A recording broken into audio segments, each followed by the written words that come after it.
ጤና ይስጥልን የተወደዳችሁ የኤሪሳት ቴሌቪዥን ተከታታዮች ለዛሬ ሐምሌ 11 ቀን 2026 የተሰናዱ የረፋድ ዜናዎችን ወደ እናንተ ማድረስ እንጀምራለን። እንድትከታተሉን በአክብሮት እንጠይቃለን።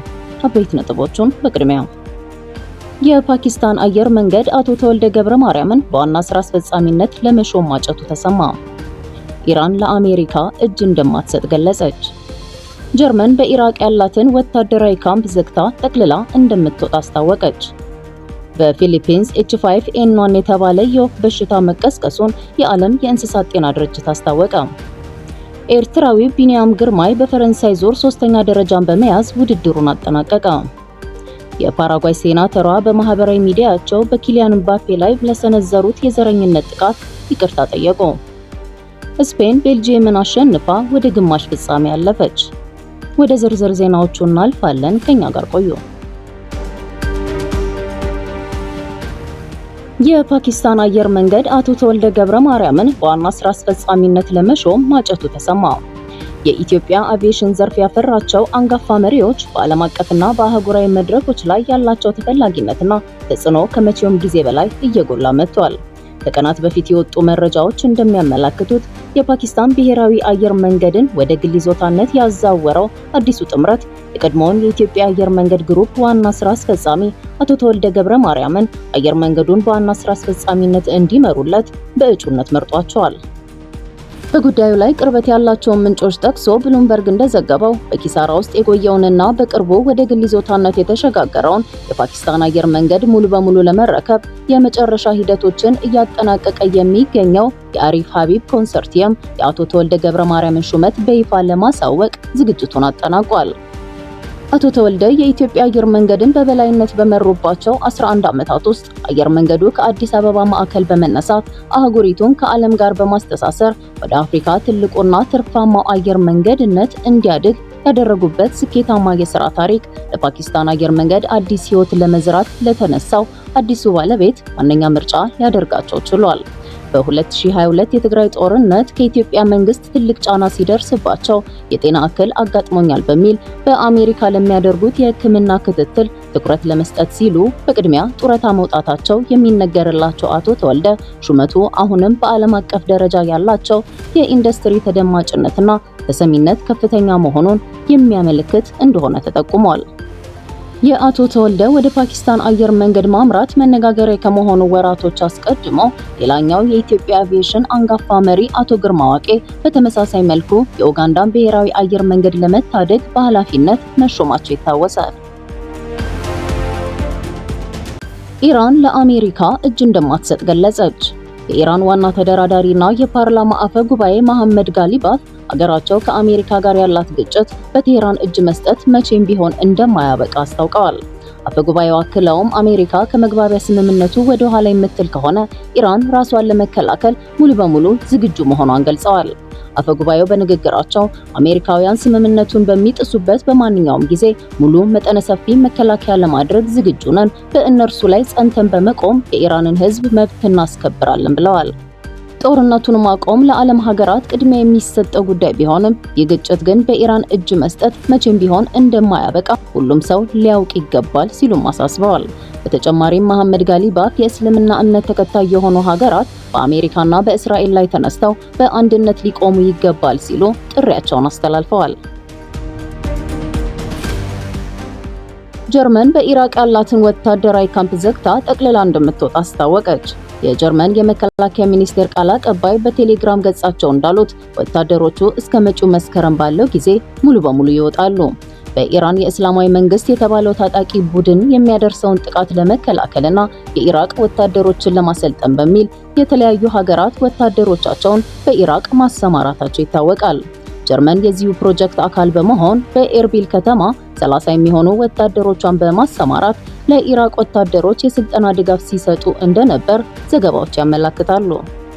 አሜሪካና እስራኤል በኢራን ላይ የከፈቱትን ጦርነት ተከትሎ ለወታደሮቿ ደህንነት በመስጋት ጀርመን እስከ መጪው መስከረም ሙሉ በሙሉ ካምፑን ዘግታ እንደምትወጣ ሮይተርስ ዘግቧል። የጀርመን ጦር በጥቅምት ወር 2014 የኩርዲሽ ሰራዊት አይኤስአይስን ለመዋጋት የሚያስችለውን ስልጠና ለመስጠት መግባቱ ይታወቃል። በፊሊፒንስ H5N1 የተባለ የወፍ በሽታ መቀስቀሱን የዓለም የእንስሳት ጤና ድርጅት አስታወቀ። ኦሪየንታል ሚንዶሮ በተባለው ግዛት በ39 የዶሮ እርባታ ጣቢያዎች በሽታው መከሰቱን የገለጸው ድርጅቱ ወደ ሌሎች አካባቢዎች እንዳይሰራጭ ስጋቱን ገልጿል።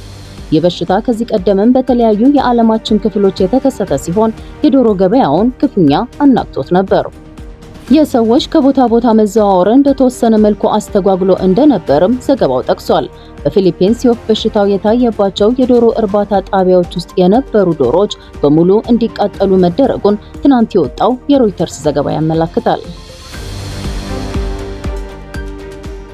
ኤርትራዊው ቢኒያም ግርማይ በፈረንሳይ ዙር 3ኛ ደረጃን በመያዝ ውድድሩን አጠናቀቀ። ቢኒያም ግርማይ ትናንት አርብ ሐምሌ 10 ቀን በሰባተኛው መድረክ በቀጠለው የ2026 የፈረንሳይ ዙር 3ኛ ደረጃን በመያዝ ምርጥ ውጤት አስመዝግቧል። በ2026 የፈረንሳይ ዙር 7ኛ መድረክ ቲም መርሌ ሲያሸንፍ ኤርትራዊ ተወዳዳሪ ቢኒያም ግርማይ 3ኛ ደረጃን በመያዝ በአረንጓዴው ማሊያ ነጥብ አግኝቷል። 175 ኪሎ ሜትር ርዝማኔ ያለውን ይህንን መድረክ ቲም መርሌ ሶረን ዌረንሰን ኪዮልድን በማስከተል አንደኛ በመሆን አሸንፈዋል። ቢኒያም ግርማይ እስካሁን በተካሄዱት 7 መድረኮች በአረንጓዴ ማሊያ በድምሩ 145 ነጥብ በመሰብሰብ አራተኛውን መድረክ አሸንፎ 204 ነጥብ ካከማቸው ዴንማርካዊው ማድስ ፔደርሰን በመቀጠል ሁለተኛ ደረጃ ላይ ይገኛል። የፓራጓይ ሴናተሯ በማህበራዊ ሚዲያቸው በኪሊያን ምባፔ ላይ ለሰነዘሩት የዘረኝነት ጥቃት ይቅርታ ጠየቁ። የፓራጓይ ሴናተር የሆኑት ሴሌስቴ አማሪላ በፈረንሳዩ አምበል ኪሊያን ምባፔ ላይ በማህበራዊ ሚዲያቸው ከባድ የዘረኝነት ጥቃትና ስድብ ከሰነዘሩ ከቀናት በኋላ አሁን ይቅርታ ጠይቀዋል። ይሁንና ይህ ይቅርታቸው በራሱ መነጋገሪያ ሆኗል። ፖለቲከኛዋ የገለጹት የኢንስታግራም ገጻቸው ተጠልፎ ከቁጥጥራቸው ውጪ መሆኑን ነው። ከተጠለፈ በኋላም በስማቸው በተከፈተው የኢንስታግራም አካውንት ምን እንደተለጠፈ እንዳላዩት በኤክስ ገጻቸው ላይ ያስታወቁት ሴናተሯ በመሆኑም ለተሰራጨው መልእክት ተጠያቂ አለመሆናቸውን አስታውቀዋል። ይሁን እንጂ ፎርብስ መጽሔት ባለሙያዎችን ጠቅሶ እንደገለጸው የሴትዮዋ ኢንስታግራም አካውንት መጠለፉን የሚያሳይ ምንም ምልክት የለም።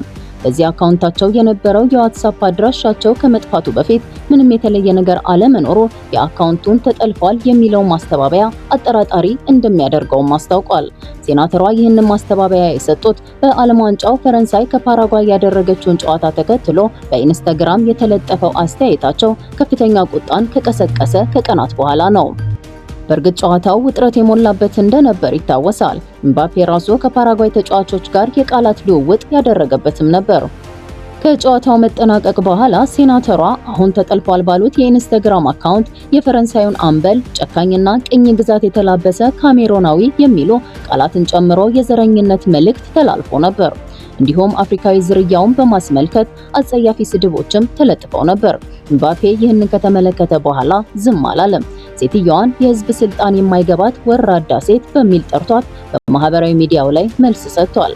የፖለቲከኛዋ አስተያየት የፓራጓይን አስደናቂ የዓለም ዋንጫ ብቃት እንደሸፈነውና ከአክብሮት ይልቅ ዘረኝነትንና ጥላቻን መምረጣቸውን ያስታወቀው ምባፔ ጨምሮም አንቺ የተናቅሽ ነሽ፣ ለያሹን ቦታ አትመጥኝም የሚል ጠንከር ያለ ቃላትን ለመጻፍ ተገደዋል። ይህ ከሆነ ከቀናት በኋላ ትናንትና የኢንስታግራም አካውንታቸው በቁጥጥራቸው ስር መግባቱን የጠቀሱት ሴናተሯ በምባፔ ላይ ተጽፎ የነበረውን አስተያየት ማጥፋታቸውን ገልጸው ተጫዋቹን ይቅርታ ጠይቀዋል። ይሁንና ይህ ይቅርታቸው ሙሉ የሚባል አይደለም። ይቅርታዬ ሙሉ እንዲሆን ከኤምባፔ አንድ ነገር እፈልጋለሁ ብለዋል። ሴናተሯ እንዳሉት ኤምባፔ በሰጠው መልስ በጾታቸው ላይ መሰረት ያደረገ ጥቃት የፈጸመባቸው ከመሆኑም በላይ በፖለቲካዊ ሕይወታቸው ላይም ሌላ ጥቃት ፈጽሟል። በእነዚህ ሁለት ጥቃቶች ተጫዋቹ መልሶ ይቅርታ እንዲጠይቃቸው እንደሚፈልጉም ገልጸዋል። ካልሆነ ጉዳዩን ወደ ፍርድ ቤት ሊወስዱት እንደሚችሉ ማሳሰቢያ ሰጥተዋል። ፈረንሳዩ ከሜዳ ውጪ እንዲህ አይነት ውዝግብ ውስጥ ያለ ቢሆንም በሜዳ ውስጥ ግን ኮከብነቱን ቀጥሏል። ስፔን ቤልጅየምን አሸንፋ ወደ ግማሽ ፍጻሜ አለፈች። በ23ኛው ዓለም ዋንጫ የሩብ ፍጻሜ መርሃ ግብር ስፔን ከቤልጅየም ያደረጉት ጨዋታ በስፔን 2-1 አሸናፊነት ተጠናቋል። ለስፔን የአሸናፊነት ግቦቹን ፋቢያን ሩይዝ በ30ኛው ደቂቃ እንዲሁም ሚኬል ሜሪኖ በ88ኛው ደቂቃ ላይ ከመረብ አሳርፈዋል። ለቤልጅየም ብቸኛዋን ግብ ቻርልስ ዴኬትሌር በ41ኛው ደቂቃ አስቆጥሯል። ወደ ግማሽ ፍጻሜው የተሸጋገረችው ስፔን በቀጣይ ጨዋታዋ ከፈረንሳይ ጋር የምትገናኝ ይሆናል። ከጨዋታው በኋላ አንዳንድ የስፖርት ተንታኞች ስፔን ዛሬም በተመሳሳይ እጅግ አስደናቂ የሚባል ብቃት አላሳየችም፣ ሆኖም በራስ መተማመን የተሞላበት ጨዋታ አሳይታ ማሸነፍ ችላለች ብለዋል። ስፔን በሚቀጥለው ማክሰኞ በሚካሄደው የግማሽ ፍጻሜ ጨዋታ ፈረንሳይን የምትገጥም ይሆናል። ስፔን የዓለም ዋንጫ ግማሽ ፍጻሜ መድረስ የቻለችው በታሪኳ ለሁለተኛ ጊዜ ብቻ መሆኑ እጅግ አስገራሚ ነው። የመጨረሻው ጊዜ የነበረው በፈረንጆቹ 2010 ነበር። በዚህ ዓመትም ዋንጫውን ማንሳት ችለው ነበር። የተወደዳችሁ የጣቢያችን ተከታታዮች ስፔን ከፈረንሳይ የሚያደርጉት ተጠባቂው የግማሽ ፍጻሜ ጨዋታ በማን አሸናፊነት ይጠናቀቅ ይሆን? ግምት፣ ሐሳብ፣ አስተያየታችሁን ጻፉልን እያለን ለዛሬ ያዘጋጀናቸውን የረፋድ ዜናዎች በዚሁ እንቋጫለን። በያላችሁበት ቸር ይግጠማችሁ።